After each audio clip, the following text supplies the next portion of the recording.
समस्त को मो तरफ नमस्कार। आज मु किसी इम्पोर्टाट इनफॉरमेशन आपण मान सहित शेयर करी।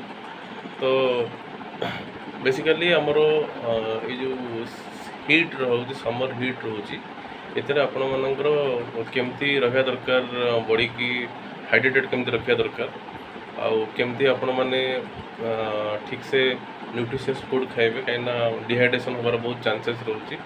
डिहाइड्रेशन मीन जदि आपण माने ठीक टाइम रे वाटरी जूस बा फ्रूट्स बा खाद्य ठीक से न कले बा न्यूट्रिशियस फूड न नेले बा सफिशिएंट वाटर इनटेक न कले ताहले हमरो वाटर डिहाइड्रेशन हो जहाँ फल कि आमर कौन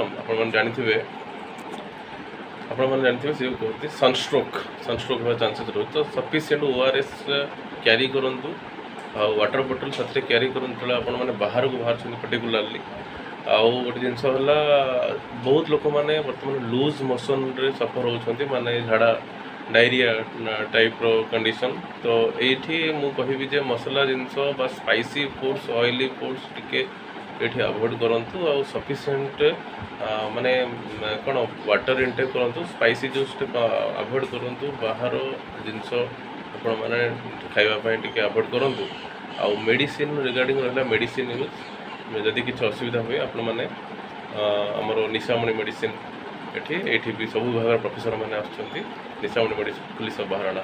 थैंक यू।